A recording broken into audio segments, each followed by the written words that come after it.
अस्सलाम वालेकुम नाज़रीन, आप जानते हैं कि सरकारी अस्पतालों को प्राइवेट करने का जो सिलसिला पंजाब हुकूमत ने शुरू किया है, इसके लिए कुछ कानून साज़ी भी की गई है पंजाब हुकूमत में।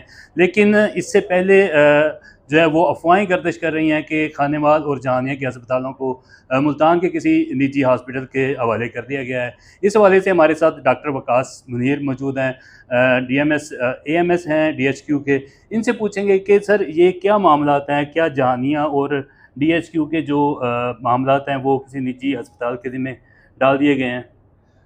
शाम जी, मैं शुक्रिया शेख साहब। लेकिन जितना क अभी तक हमें पता है, मालूम है और हायर अप्स ने बताया, उसमें गवर्नमेंट ऑफ पंजाब मुख्तलिफ़ इक़दामात ले रही है मरीज़ों की बेहतरी के लिए, आवाम की फ़लाह के लिए।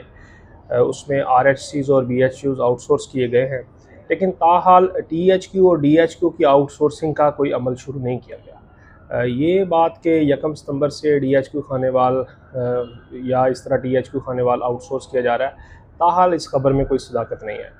बहरहाल हुकूमत पंजाब की कोई जो भी नई पॉलिसी आएगी उसको आपको इंशाल्लाह बता दिया जाएगा, लेकिन ताहाल ये 1 सितंबर से आउटसोर्सिंग के अमल में अभी तक कोई सदाकत नहीं है। सर ये बताएं कि ये जो निजी इदारों के हवाले प्राइवेट सरकारी अस्पतालों को करने का सिलसिला जो शुरू किया गया है, इससे क्या असरात मुरतब होंगे? क्या मरीज़ों को कोई फ़ायदा होगा या उन पर जो है वो इजाफी बोझ पड़ेगा?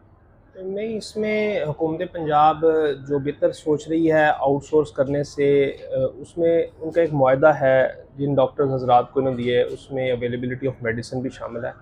तो इंशाल्लाह उम्मीद है कि इससे बेहतर नताइज आएँगे और डॉक्टर हज़रात जो BHU और RHCs में अभी एक पायलट प्रोजेक्ट के तौर पर चीज़ें चल रही हैं, आने वाले वक्तों में इसके पॉजिटिव या नेगेटिव असरात सामने आएँगे, जिसमें गवर्नमेंट ऑफ पंजाब और महकमा सेहत इस पर अमल दरामद है। तो ये आने वाले वक्त ही बता सकता है कि कितनी बेहतरी आती है या कितनी नहीं। तो ताहाल बहरहाल DHQ की आउटसोर्सिंग की कोई बात ज़ेर गौर अभी नहीं है। चले ये मरीज़ों के लिए तो आने वाला वक्त ही बताएगा कि ये मामलात उनके लिए बेहतर होते हैं या उनके नुकसान में जाते हैं या उन पर जो है वो इजाफी बोझ पड़ता है। आप ये बताएं कि जो सरकारी मुलाजमीन, पैरामेडिकल और मेडिकल स्टाफ है जो अस्पतालों का, उस पर क्या असरात आएंगे? अच्छा, जो अभी तक सरकारी मुलाजम जो रेगुलर हैं उन्हें सेटल एडजस्ट किया गया है गवर्नमेंट की तरफ से, और बाकी पॉलिसी तो गवर्नमेंट ऑफ पंजाब ही बता सकती है मुस्तकबिल की कि जो एडहाक मुलाजमीन है या कॉन्ट्रैक्ट हैं या रेगुलर है, उनकी अभी कोई जो कि आउटसोर्सिंग की बात कोई ज़ेर गौर नहीं है। THQ की ये खबर की हद तक कि ये 1 को आउटसोर्स होगा, इसमें मैंने बताया ना, अभी तक ऐसी बात हमें कोई बताई नहीं गई 1 सितंबर को आउटसोर्सिंग की। तो उसके बाद ही कोई पॉलिसी आएगी तो उसी में आइडिया होगा कि ये मुलाजमीन के साथ उस TORs में क्या शामिल है, क्या मतलब अगर आउटसोर्स होता है तो। ताहाल ऐसी कोई खबर नहीं। ये बताएं कि डॉक्टर्स एसोसिएशन और पैरामेडिकल स्टाफ की जो एसोसिएशंस हैं, वो इस पर उनका क्या रद्द-ए-अमल है? क्या वो एहतजाज कर रही हैं कोई, या इसकी राह में कोई रुकावट पैदा करने की कोशिश कर रही हैं? ये डॉक्टर्स एसोसिएशन और गवर्नमेंट के ज़ाहिर बात है, वो कोशिश तो दोनों की यही होती है कि मरीज़ों की बेहतरी के लिए फ़ायदे किए जाएँ, बेहतरी के लिए। तो मुख्तलिफ़ लेवल पर उनकी बातचीत जारी होती है, तो इंशाल्लाह कोई मिल के या कोई बेहतर ही फ़ैसले होंगे।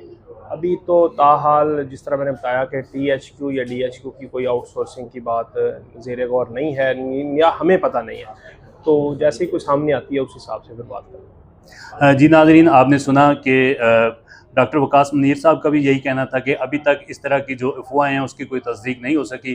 THQ जहानिया और DHQ खानेवाल जो है वो अभी तक आउटसोर्स ना हो रहा है, ना अगले चंद दिन में इसका कोई चांस है। हाँ, इस तरह के कोई जो कवानीन हैं जो वो पास हुए हैं और आइंदा जो है वो गवर्नमेंट ऑफ पंजाब ने इसका अंदिया ज़रूर दिया है। देखते हैं आगे क्या होता है।